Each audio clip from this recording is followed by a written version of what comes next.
요즘 우리 사회에서 그 위기라고 하는 말이 거의 일상어가 되어 버렸습니다.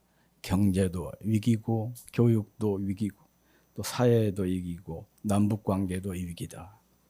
미래 세대가 위기, 젊은이들도 위기고, 또 노년층도 위기다. 교회도 예외가 아닌 것 같습니다. 특히 이 교회를 향한 경고음은 더욱 심각한 것 같습니다.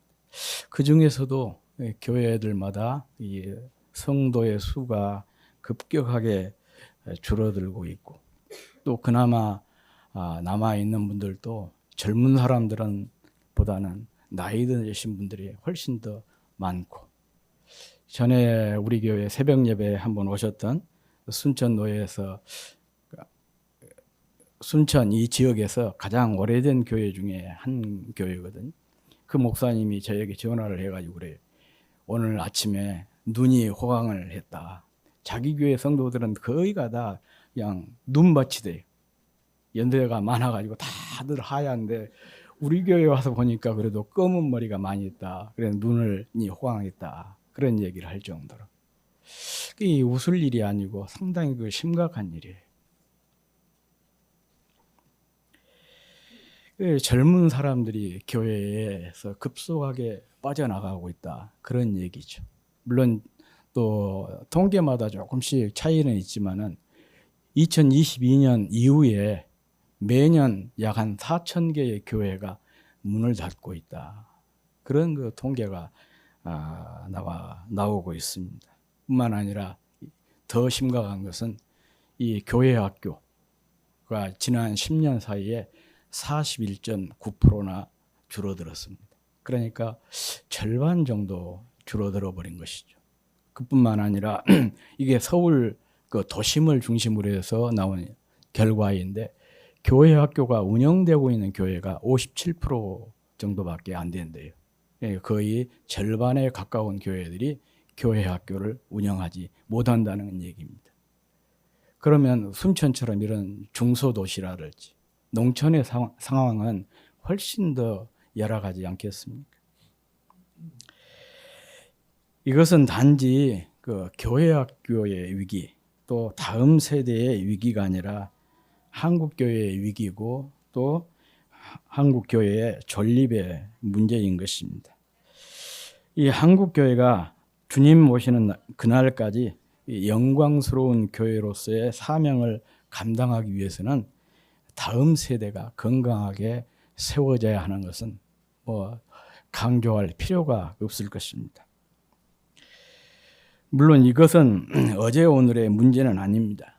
위기는 항상 있었고, 또 그렇게 이 얘기를 해왔습니다. 위기다, 위기다. 그런 말들을 계속해서 해왔는데, 그렇지만 지금 우리가 직면한 현실은 있어 왔던, 이 위기가 있어 왔던 그런 그 표현으로는 만으로는 안 된다는 얘기죠. 그리고 이런 현상이 가져올 미래는 너무도 심각합니다. 이와 같은 경고를 사사시대를 통해서 우리가 확인을 해볼 수가 있는데, 오늘 본문은 사사시대 이스라엘도 이 다음 세대 문제가 심각한 문제였던 것 같습니다.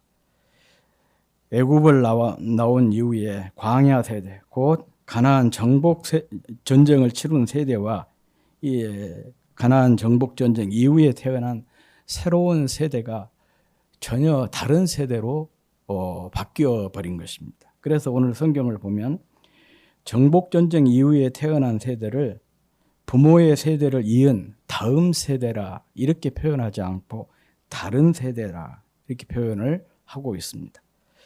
본문은 이와 같은 상황에 직면한 이스라엘에게 주신 권면이자 경고의 말씀입니다. 우리도 이 말씀을 통해서 오늘날 우리가 직면하고 있는 이 다음 세대의 문제에 대해서 한번 깊이 고민하고 또 기도하는 도전을 받는 그런 시간이 되었으면 좋겠습니다. 우리 같이 7절 말씀을 한번 읽어보겠습니다. 7절 시작. 백성이 여호수아가 사는 날 동안과 여호수아 뒤에 생존한 장로들 곧 이스라엘 영하여 행하신 그 모든 본자들이 사는 날 동안에 여호와를 섬겼더라. 여호수아가 살아 있을 동안, 다시 말하면 하나님께서 세우신 종의 그 강력한 리더십이 자리를 잡고 있을 때는 사람들이 하나님을 잘 섬겼다는 것입니다. 또한 그 여호수아와 함께 정복 전쟁을 치룬 정복 세대, 그러니까 개척 세대가 살아 있을 때는 그나마 하나님을 잘 섬겼습니다. 그러나 이 정복 세대가 가고 그들의 자녀 세대가 역사의 주역이 되면서 상황이 완전히 바뀌게 되었습니다. 10절 상반절에 보면 이렇게 말씀하고 있습니다. 그 세대의 사람도 다 그 열조에게로 돌아가고 그 후에 일어난 다른 세대는, 그랬어요. 후에 일어난 세대는 다음 세대죠. 넥스트 제너레이션이라 그렇게 표현을 해야 되는데, 성경은 다음 세대라 이렇게 표현하지 않고 다른 세대다 그렇게 표현을 하고 있습니다. 그런데 이 다른 세대를 영어 성경에서는 another generation 그렇게 표현을 하고 있는데 조금 잘못된 표현인 것 같아요. 번역이 조금 잘못된 것 같아요. 이 본문에서 이 다른이라고 하는 말은 원어로 히브리어로 아헤르라고 하는데요. 이것은 단순히 또 다른 그런 의미가 아니라 another가 아니고 질적으로 내용적으로 완전히 다른 거예요. 이것을 영어에서는 different라고 하지 않습니까? 그러니까 another generation이 아니고 different generation이다 그런 얘기예요. 완전히 질적으로 내용적으로 다른 세대가 되어버렸다 그런 말씀입니다. 그렇다면 이렇게 새로운 세대는 광야 세대 곧 그 부모 세대와 이렇게 완전히 다른 세대가 되었다 이렇게 성경이 표현하고 있는데, 그렇다면 무엇이 그들을 그렇게 다르게 만들었을까? 물론 세월이 바뀌었으니까, 시간이 바뀌었으니까, 그리고 사람들이 살아가는 환경이나 여건이 바뀌었기 때문에 다르게 된 것은 어찌 보면 당연하다고 생각을 합니다. 그런데 문제는 결코 바뀌어서는 안 될 것이 바뀌어 버린 것입니다. 그것은 하나님에 대한 신앙이에요. 그래서 10절 하반절에 이렇게 표현하고 있어요. 여호와를 알지 못하며 여호와께서 이스라엘을 위하여 행하신 일도 알지 못하였더라.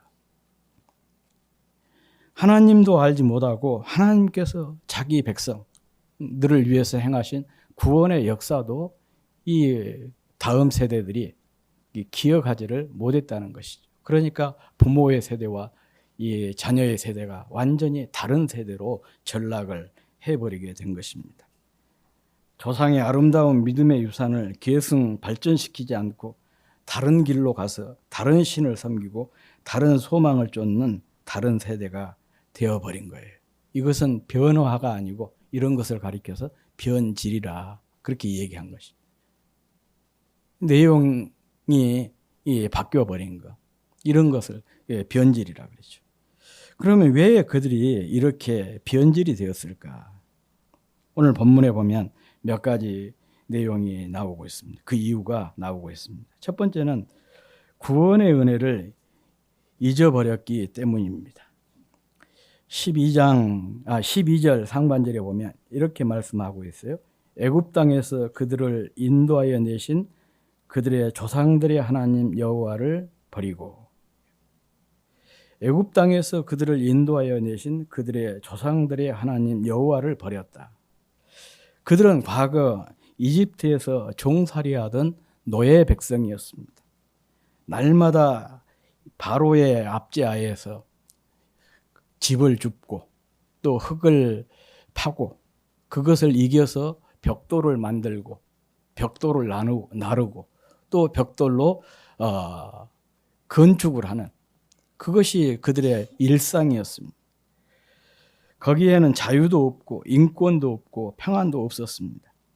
그런 그들을 하나님께서 불쌍히 여기셔서 거기에서 구출해 내신 것이죠. 그들을 구출해서 약속의 땅, 소망의 땅, 젖과 꿀이 흐르는 가나안 복지로 인도를 하셨어요. 뿐만 아닙니다.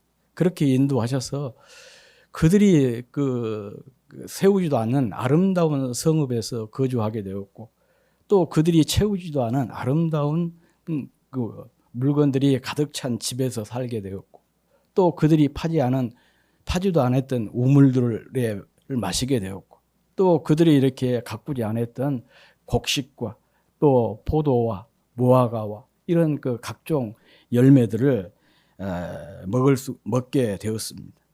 이 모든 것들이 하나님께서 베풀어 주신 은혜였습니다.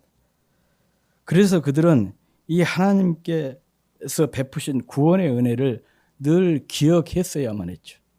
그리고 그 구원의 은혜에서 늘 감사하면서 살아야 했습니다. 그러나 그들은 하나님의 은혜를 잊어버렸어요.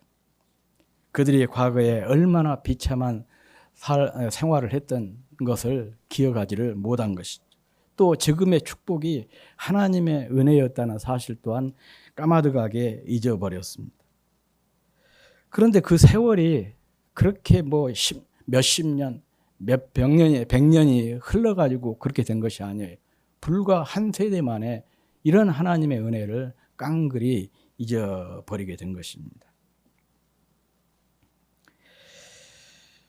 이처럼 우리가 구원의 은혜를 잊어버릴 때 변질되게 되는 것이고, 또 불행을 자초하게 되는 것입니다. 그래서 성경에 보면 기억하라, 기억에 대한 그 단어가 자주 나오고 있어요. 그리고 우리가 신앙생활을 잘 할 수 있는 방법 중에 하나도 기억하는 것입니다. 하나님께서 내게 베풀어 주신 은혜를 잊지 않고 기억하는 것이 신앙생활을 잘 할 수 있는 비결이에요.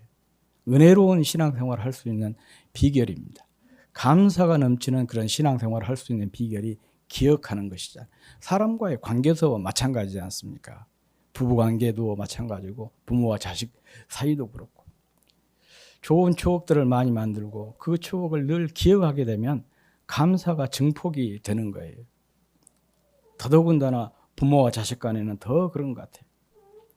제가 늘 하는 얘기지만은 저의 아버지나 어머니에 대한 기억이 별로 없어요. 함께 하는 시간이 살았던 시간이 별로 없으니까. 초등학교만 같이 생활했지 그 뒤에는 항상 객기 생활했거든요. 일주일에 한 번씩. 이제 대학 다닐 때는 몇 달에 한 번씩 가서 이렇게 보고 살았었는데, 그런데 지금 어떻게 살고 있냐? 그 추억으로, 기억으로 사는 거예요. 그러니까 지금 생각해 보면 제가 어렸을 때 부모에 대한 감정, 그 애틋한 감정보다는 지금이 더 깊은 것 같아요. 어렸을 때는 사실 부모에 대해서, 제 아버지나 어머니에 대해서 불만이 많았습니다. 학교 한번 찾아온다 그러면 절대로 못 오도록 제가 막았어요. 정말 그런 걸 생각하면, 지금 생각하면 참 부끄럽기도 하고 미안하기도 하고 그러지만, 저 고등학교 1학년 때든가 저희 아버지가 학교를 한번 찾아오셨어요. 향교를 다니시면서 자기 나름대로는 딱 갓을 그 한복 입고 갓까지 쓰고 이제 찾아온 거예요. 제가 고등학교 1학년. 그래서 이제 저를 찾는데 친구들이 와서 그래요. 어떤 할아버지가 니를 찾더라. 제가 절대 안 나갔어요. 기다리다가 아버지가 집으로 가셔버린 거예요. 오히려 어렸을 때는 아버지나 어머니에 대해서 자랑스럽지 못하고, 오히려 큰 집에 형이 있었는데 그 형이 아버지였으면 좋겠다. 다른 사람들이 그 형하고 저하고 많이 닮아서 그 사람 아들이냐 그러면은 형이라고 말을 하지 않고 그냥 묵인했어요. 그런데 지금은 나이가 들고 아버지도 이제 어머니도 다 돌아가셨잖아요. 그 추억으로, 기억으로 살아요. 훨씬 더 생생해요. 그래서 기억이라고 하는 것이 참 중요합니다. 이 일상생활에서도 그렇고 신앙생활에서도 마찬가지예요. 이 하나님이 내게 베푸신 이런 소중한 일들에 대해서 잊어버리면 거기에서부터 신앙의 위기가 찾아오게 되는 것이에요. 이스라엘 그 백성들이 이렇게 다른 세대로 전락하게 된 것은 하나님께서 그들에게 행하셨던 구원의 역사, 그 은혜를 기억하지 못했기 때문에 이런 불상사가 그들에게 일어나게 된 것입니다. 그러므로 우리가 잊지 말아야 되고 늘 기억해야 됩니다. 전에 내가 어떤 존재였는지, 그런 내가 지금 이렇게 사는 것이 무엇 때문이고 누구 때문인지 늘 기억하는 것이 참 중요하고, 이런 기억이 생생할수록 더욱 충만한 감사가 넘치는 생생하고 신선한 신앙생활이 가능해지는 것입니다. 두 번째는 가나안 문화에 그들이 사로잡혔기 때문에 그렇습니다. 13절에 보면 같이 한번 읽어보겠습니다. 13절 시작. 곧 그들이 여호와를 버리고 바알과 아스다롯을 섬겼으므로 그랬어요. 자, 고대는 신정일치 사회였습니다. 그리고 그 시대의 문화라고 하는 것은 그 종교 문화가 주도적이었습니다. 당시 가나안은 여러 민족이 살았고 민족마다 그들이 섬기는 신이 있었어요. 그 중에서 대표적인 신이 오늘 본문에 나온 바알과 아스타롯입니다. 그리고 이 바알과 아스타롯은 농경의 신이었어요. 풍요의 신이었습니다. 이 바알과 아스타롯의 조화를 통해서 농작물이 잘 자라게 되고, 그래서 우리 삶이 풍요롭게 된다, 그렇게 믿었어요. 그러니까 농부들이 굉장히 좋아했던 신이 바알과 아스타롯입니다. 거기다가 또 바알과 아스타롯을 섬기는 것이 매력적이었던 것은 이 축제가 너무 화려했어요. 먹고 마시고 뛰놀고 춤추고, 또 거기에 대한 후속 조치로 성전에 많은 여자 사제들이 있었는데 이 여자 사제들과 음란한 그런 일들이 행해졌죠. 그래서 사람들에게 육체적이고 또 쾌락적인 그런 즐거움을 제공해 주었던 것이 바알과 아스타롯이라고 하는 그런 신이었습니다. 반면에 여호와 하나님은 눈에 보이지도 않고 오직 하나님 한 분만 섬길 것을 요구하고, 게다가 엄격한 윤리적 요구사항이 참 많잖아요. 성경 읽다 보면 그런 거 많죠. 하지 말라는 것이 너무 많이 있지 않습니까? 그러니까 이스라엘 사람들도 하나님의 구원의 은혜를 잊어버리게 되니까 이런 하나님은 마치 엄격한 선생님처럼 그렇게 느껴진 거예요. 따분하고 재미없는. 요즘에도 그러잖아요. 청소년들이 교회 가기 싫어하는 이유 중에 하나가, 가장 큰 이유가 뭐냐? 교회 가면 재미가 없다는 거예요. 예배가 재미가 없대.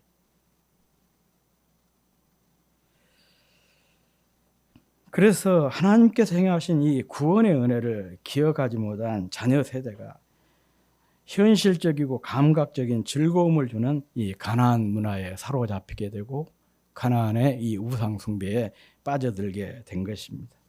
이것이 그들이 다음 세대가 아닌 다른 세대로 전락하게 된 두 번째 이유입니다.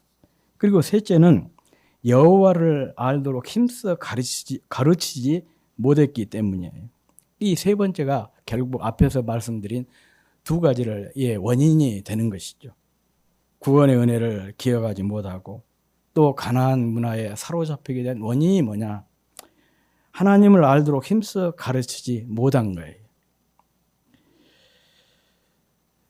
왜 부모 세대가 다음 세대에게 하나님을 알지 못하게 만들었을까? 다음 세대가 하나님을 알지 못했을까? 앞서 말씀을 드린 대로 부모 세대가 제대로 가르치지를 못한 것입니다. 그래서 하나님께서 그들을 위해 행하신 구원을 기억하지 못한 것이죠. 물론 그들에게도 자녀들에게 이런 신앙교육을 힘써 시키지 못한 충분한 이유가 있었을 것입니다. 정복 전쟁 시기였기 때문에 날마다 전장터에서 살아야 하니까 언제 아이들을 가르칠 만한 그런 여유가 없었겠죠. 또 한 뼘이라도 더 땅을 확보해야 될 그런 시기였으니까 또 자녀 교육에 소홀히 할 수 있었을 것입니다. 오늘날도 마찬가지잖아요. 왜 자녀들 신앙교육을 그렇게 소홀히 합니까? 그러면 먹고 살기 바쁜데 언제 아이들에게 이런 것을 가르칠 수가 있냐. 그렇게 얘기하신 분들 많이 있잖아요. 하지만 모든 일에는 때가 있고 우선순위라고 하는 것이 있습니다. 신앙교육이 그렇습니다. 때를 놓치고 우선순위가 잘못되면 그게 뭐가 되냐? 화가 될 수가 있는 거예요. 그래서 신명기를 보면 모세가 가나안 정복을 앞둔 그 정복 시대 사람들 세대에게 긴 설교를 3편을 하게 돼요. 그 내용이 신명기예요. 첫 번째 설교, 두 번째 설교의 서두에서 모세가 이 부모 세대에게, 가나안 정복 세대에게 자녀 교육에 대한 중요성을 역설을 하고 있습니다. 그 내용이 뭐냐? 소위 쉐마 말씀이 바로 그것입니다. 그곳에 보면 모세가 이렇게 얘기를 하고 있습니다. 오늘날 내가 내게 명하는 이 말씀을 너는 마음에 새기고 네 자녀에게 부지런히 가르치며 집에 앉았을 때에든지 길에 행할 때에든지 누웠을 때에든지 일어날 때에든지 이 말씀을 강론할 것이며 너는 또 그것을 내 손목에 매어 기호를 삼으며 내 미간에 붙여 표를 삼고 또 내 집 문설주와 문 바깥에 기록할지니라. 신명기 6장 6절에서 9절에 나온 말씀입니다. 이 말씀은 한마디로 요약하면 그거예요. 시도 때도 없이 자녀들에게 가르치라는 것 아니겠습니까? 가나안 정복도 중요하지만은 하나님의 말씀을 자녀 세대들에게 가르치는 것이 더 중요하다는 거예요. 가나안 정복에서 하나님이 허락하신 땅을 다 소유하게 되었어요. 그러나 그 땅을 소유한 것보다 더 중요한 것이 뭐예요? 자자손손 그 땅을 누리는 것이 더 중요한 거 아니겠습니까? 그런데 자녀 세대가 다른 세대가 되어버린다면 하나님이 주신 이 복을 자자손손 누릴 수가 없게 되는 거예요. 그래서 하나님께서 모세를 통해서 자녀 교육의 필요성을 역설한 것이고, 가나안 정복이라고 하는 그 소위 말하면 시대적인 사명 아니겠어요? 그 시대적인 사명 앞에서도 자녀 교육의 중요성을 이렇게 역설한 이유가 바로 여기에 있는 것입니다.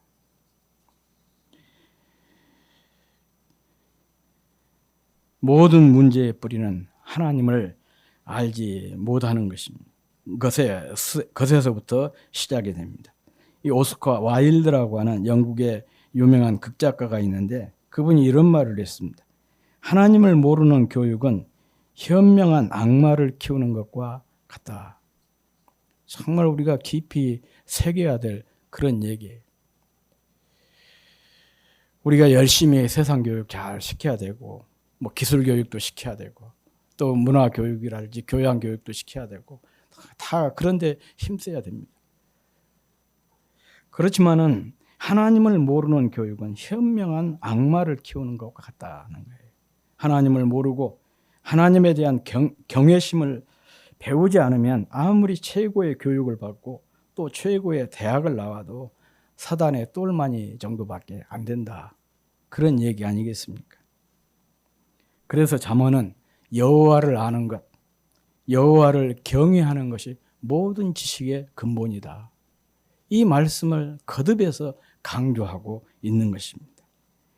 때문에 우리는 다음 세대, 그 자녀와 후배에게 말씀을 통해서 하나님을 알도록 우리가 꾸준히 가르치고 부단히 가르쳐야 됩니다. 위에서 그들을 위해서 기도해야 되고 그들을 격려하고 후원해야 됩니다. 비록 우리가 현재는 적은 교회일지라도 이렇게 자녀의 미래 세대를 잘 준비하면 그들을 통해서 이 교회가 더 크게 부흥하고 확장될 것입니다. 그러나 여기에서 우리가 멈춰버리면 더 이상 미래가 없는 거예요. 다음 세대는 소망의 세대이고 동시에 막중한 책임과 사명을 걸머진 세대입니다.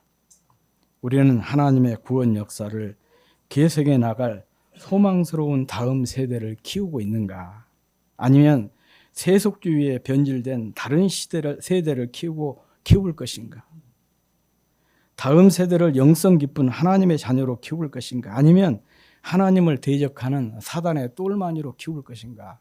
우리가 심각하게 고민해야 합니다. 한나처럼 민족을 위기로부터 구원한 사무엘과 같은 구원자로 키울 것인가? 엘리처럼 집안을 말아먹고 민족의 위기를 자초한 홈리와 비나스와 같은 불량배로 키울 것인가? 진지하게 생각해 보아야 합니다. 신앙은 강물처럼 끊임없이 흐르고 계승되어야 의미가 있어요. 그래야 풍성해지고 또 살리는 그런 역사를 이루어낼 수가 있는 것이죠.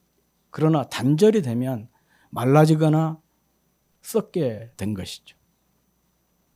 이 버나드 쇼라고 하는 분이 이런 말을 했습니다. 나의 삶은 잠깐 타다가 말 촛불이 아니라 다음 세대까지 계속해서 타오를 횃불이 되고 싶다.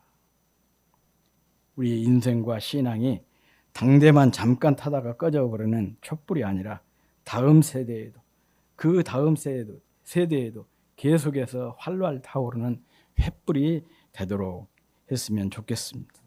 우리 교회가 그런 교회가 되고 또 사랑하는 저와 여러분이 이런 삶을 실천적으로 살아낼 수 있기를 주의 이름으로 축복합니다.